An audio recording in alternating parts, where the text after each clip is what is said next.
만드신 바라. 우리는 하나님이 만드셨다는 거예요. 이 만드셨다는 헬라어는 포이에마, 이 말 하나님이 손으로 직접 창조하셨다, 제작하셨다. 하나님이 제작하고 만드셔서 하나님의 작품이나 이걸 말하고 있어요. 하나님이 우리를 직접 손으로 만드셨어요. 하나님이 직접 손으로 흙을 빚어서 아담을 만드시고, 그리고 생기를 불어넣어서 아담이 생명이 됩니다. 그리고 아담이 깊이 잠들고 있을 때 그 갈비뼈를 뽑아서 여자를 하와를 만드셨다. 창세기 보면 하나님이 온 세상을 만드셨다고 해요. 모든 것을 만드실 때는요, 다 말씀으로 만드셨다 했는데, 사람을 만드실 때는 자기 형상을 닮은 사람을 손으로 직접 만드셨다. 그래서 하나님이 자기 형상을 닮은 사람을 만드시고 보시기에 심히 좋았더라. 다른 것을 만드신 분은 그냥 좋았더라고 이렇게 표현하는데, 사람을 만드시고 나서는요, 하나님이 와, 나를 닮은 사람을 만들고 나니까 심히 좋았더라. 하나님의 형상이란 것은 하나님의 마음, 하나님의 생각. 그래서 우리 마음이 하나님의 마음을 닮은 마음. 근데 범죄하고 타락하니까 우리 마음에 하나님의 마음이 사라지는 거야. 예수의 마음이 우리 속에 없는 거야. 우리가 예수 그리스도를 믿고 구원받으면 무엇이 회복되냐면 하나님의 형상이 회복된다는 거야. 그 마음, 우리 마음에 예수의 마음, 하나님의 마음으로 바뀌어진다는 거예요. 이걸 그리스도의 성화라 그래요. 근데 하나님의 마음이 올 때에 우리 안에 뭐가 있냐면 지혜의 마음이 오는 거예요, 여러분. 예수 그리스도의 그 사랑의 마음이 우리 속에 오는 거예요. 그랬을 때에 하나님이 우리를 보실 때, 이야, 너 정말 너무너무 좋다 이 말이지. 여러분 가정에 자녀가 태어났어요. 결혼하고 이제 아기가 태어났어요. 얼마나 신납니까? 왜? 핏등거리가 뭐 눈도 덜 뜨고 이랬는데도 막 너무너무 좋다는 거예요. 난 가끔 이렇게 보거든. 뭐가 이쁘냐고. 근데 부모는 너무너무, 왜? 자기를 닮았기 때문에. 자기가 낳았기 때문에. 천하의 어떤 것보다 더 금덩어리예요. 자기 자식은 너무너무 이쁜 거요. 너무너무 이쁜 거요. 왜? 자기를 닮았기 때문에. 왜 우리가 하나님 앞에 이렇게 존귀하게 살아가는가? 하나님이 만드셨기 때문에. 하나님의 마음이, 내 마음이나 하나님의 마음이 딱 하나님이 너무너무 좋아요. 이런 은총이 있기를 주의 이름으로 축원드립니다. 근데 오늘 이 본문의 말씀에 보면 하나님이 나를 만드셨다고 믿어지지도 않고, 또 하나님이 나를 걸작품으로, 이 걸작품은 세상에 단 하나뿐인 것을 걸작품이라 그래요. 고로청자 하나밖에 뿌는 거야. 로댕에 생각하는 상 하나밖에 뿌는 거야. 미켈란젤로의 그 천지창조 하나밖에 뿌는 거예요. 세상에 단 하나밖에 뿐이는. 그래서 걸작품이란 거예요. 하나님은 나를 만드셨는데 이 세상에 신규찬에는 단 하나밖에 뿐입니다. 지구 역사상 나를 닮은 사람은 없어요. 앞으로도 없었고 이후에도 없을 것입니다. 세상에 단 하나뿐인 나. 그래서 고귀한 인생이라는 거예요. 얼굴이 비슷하다고요? 천만에요. 지문은 틀려요. 수억 명, 수백억이 되는 사람인데 지문 같은 사람이 없다는 거예요. 참, 이걸 발견한 사람도 대단하고, 하나님이 이렇게 우리를, 나는 너를 독특하게 만들었다. 그런데 우리는 하나님이 이렇게 우리를 만드셨고 창조하셨고 걸작품으로 만드셨다는데 우리는 그것이 이해가 안 되는 거예요. 에베소 교회 당시에 본문을 기록할 바울 사도 시대에 에베소 교회 편지를 보낼 때 너희들을 하나님의 걸작품으로 만드셨다. 그때 왜 이 말을 했냐면요, 에베소 교회 안에 그 당시에 복음이 들어갈 때에 지식인도 예수를 믿었고 학식 있는 사람, 기부인들도 멋진 젠틀한 신사도 예수입니다. 그리고 노예들도 종살이하는 사람들도 예수를 믿었어요. 그 교회 안에는 구성 멤버가 다양하게 있는 거예요. 잘 사는 사람도 있고 가난하게 사는 사람도 있고 많이 배운 사람도 있고 적게 배운 사람도 있고 천차만별의 사람들이 에베소 교회 안에 있는. 근데 사람이란 것은요, 비교 의식이 있어요. 가난한 사람은 잘 사는 사람 옆에 가면요 자꾸 비교가 되는 거예요. 키 큰 사람은 키 작은 사람한테 가면 비교가 되는 거예요. 사람이 쓰면요 다 독특하게 하나님이 창조했지만 비교가 되는 거예요. 그러니까 비교를 하니까 나보다 키가 크고 나보다 더 잘생기고 나보다 뭔가 뭐 잘하고 나보다 이렇게 하면은요 사람이 위축을 느껴요. 그래서 열등감을 갖게 됩니다. 상대방이 열등감을 갖게 되면 나는 우월감을 느껴. 나는 너보다 더 잘 살아. 나는 너보다 키가 더 커. 나는 너보다 더 똑똑해. 나는 너보다 뭘 잘해. 이렇게 우월감을 가져요. 이래 되면 영적 교만에 빠지는 거지. 너는 기도 1시간 안 하. 난 2시간 해. 너는 성경 한 번밖에 못 읽었는데 난 5번 읽었어. 이런 사람이 자꾸 이 우월감을 느껴요. 그러면 교만이 오거든요. 그럼 교회는 하나님의 그 아름다운 공동체가 자꾸 무너지는 거예요. 사람이 어떤 우월감을 느끼게 되면요 자기보다 못한 사람을 무시하고 멸시를 하는 거예요. 그러다 보면 공동체가 화합이 되지 않고 무너지는 거예요. 그래서 바울 사도는 우리는 모두 다 하나님이 만드신 바다. 하나님이 여러분 한 사람한테 다 결작품을 만드셨는데 하나님이 보시기에 심히 아름답다. 우리는 비교의 대상이 아니라 네가 잘났고 내가 못났고 그 대상이 아니라 하나님의 자녀다. 우리는 동등하다. 그 말이에요. 성경에 보면 이런 말이 나와요. 집 나간 탕자, 집 나간 둘째 아들 이야기가 나오죠. 허랑방탕하게 살다가 아버지께로 돌아오잖아요. 그때 큰 아들이 아버지는 왜 저렇게 허랑방탕하게 살아온 이 둘째를 맞아주냐. 나는 아버지한테 이렇게 열심히 일하고 이렇게 했지만 나는 나를 위해서 친구들을 위해서 잔치도 안 베풀어주지 않고 아버지 재산을 다 탕진하고 돌아왔는데도 동네 사람을 불러놓고 잔치를 엽니까? 이해가 안 된다는 거예요. 이해가 안 되죠. 아버지가 안 돼 보니까 이해가 안 되죠. 근데 아버지는 아니에요. 죽었다가 다시 살아온 내 아들이 돈보다 더 귀한 내 아들이라는 거예요. 천하의 어떤 귀한 것보다 생명이란 거죠. 그 아들이 다시 왔으니 내가 얼마나 기쁘고 좋은지 모르겠다. 오늘 우리의 신앙생활에 왜 문제가 있을까요? 우리는 하나님의 아버지의 마음이 하나님의 형성을 회복하는 이 은혜가 와야 돼. 그래야 내 안에 예수 그리스도의 사랑이 흘러갈 뿐 아니라 나의 갖고 내가 누리는 이것보다도 그리스도의 이 사랑이 얼마나 고귀한지를 알게 되는 것. 이 걸작품이다. 성 아우구스티누스는 말했어요.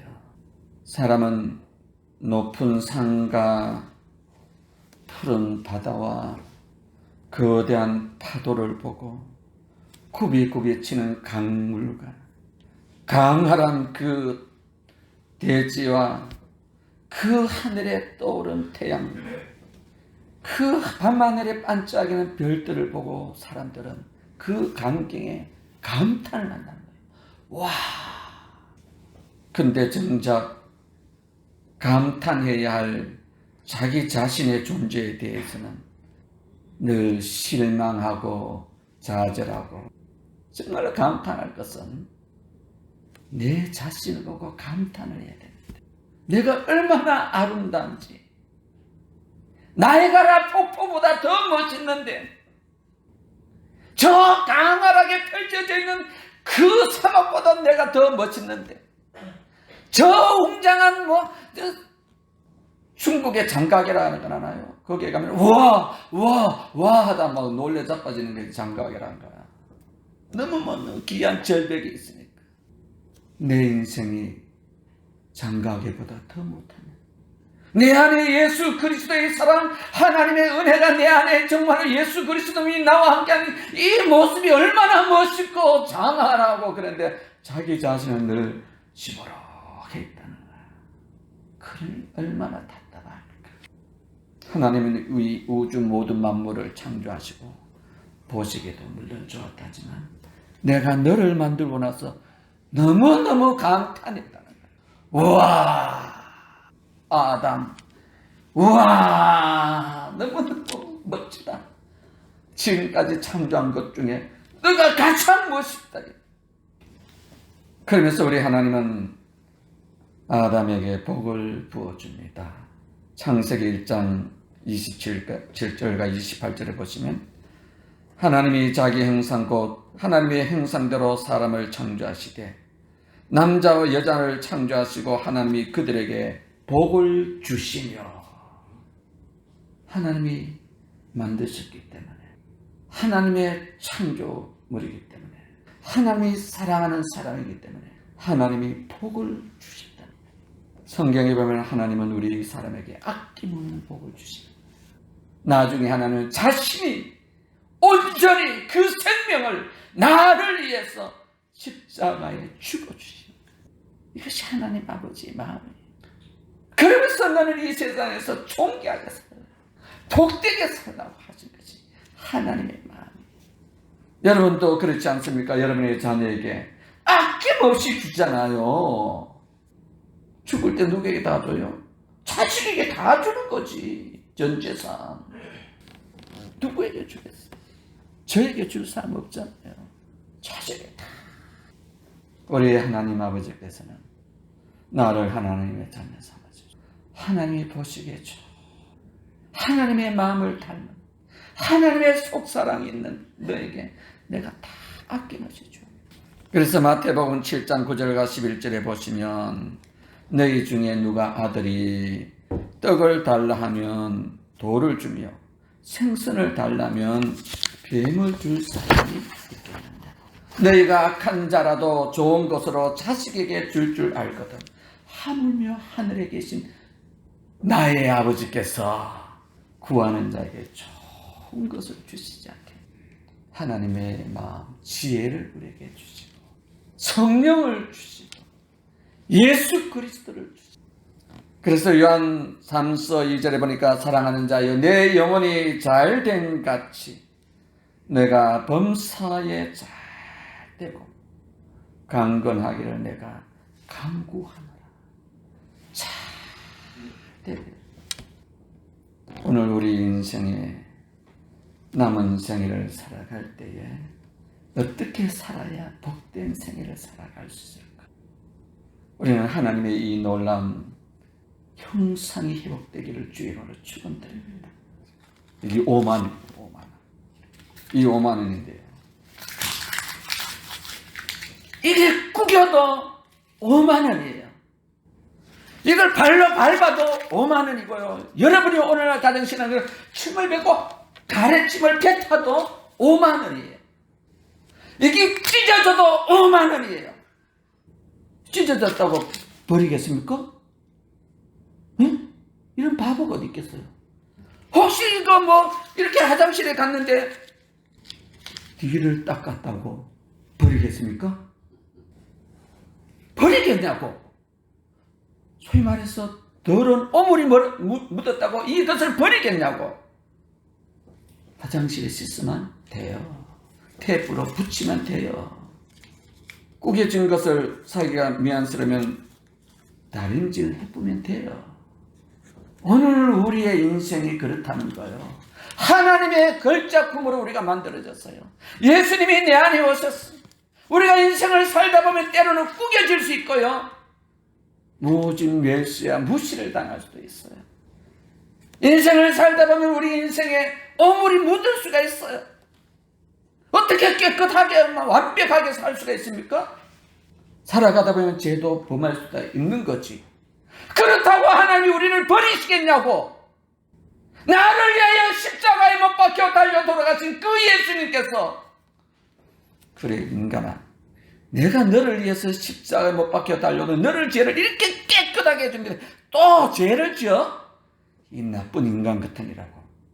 그러면서 버리겠냐고. 예수의 피에 씻으면 다시 정결해진 거예요. 우리의 속 사람은 하나님의 변치 않는 것이 있어요. 그래서 우리 예수님은요, 자기를 팔아먹은 가룟 유다를 어떻게 했다고요? 끝까지 사랑했다고 나와요.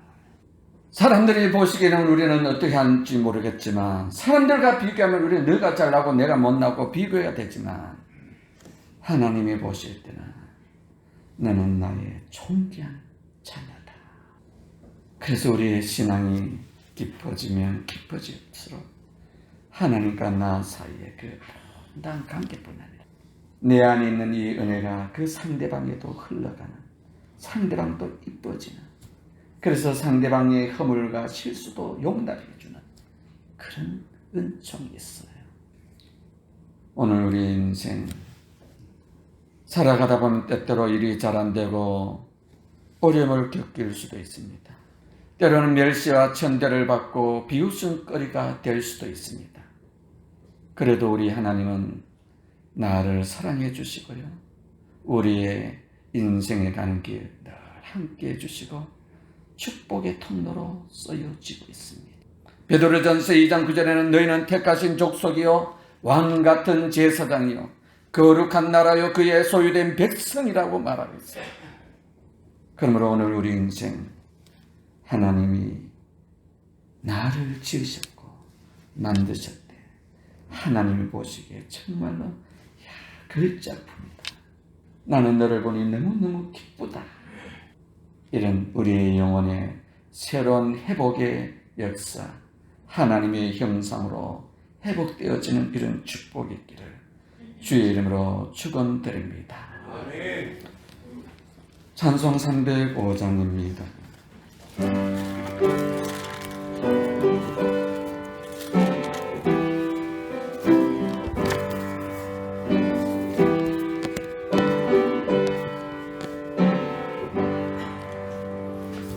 나 같은 죄인 살리신 주의 놀라워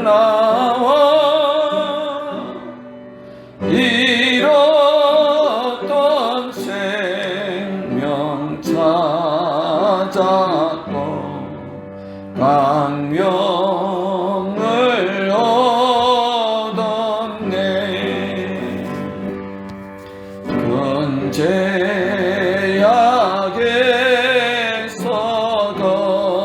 건지신 주의 고마워. 나 처음 믿은 그 시간 귀하고 귀하다. 이제껏 내가 산 것도 주님의 은혜라. 또 나를 장차 본 양에 인도해 주시리.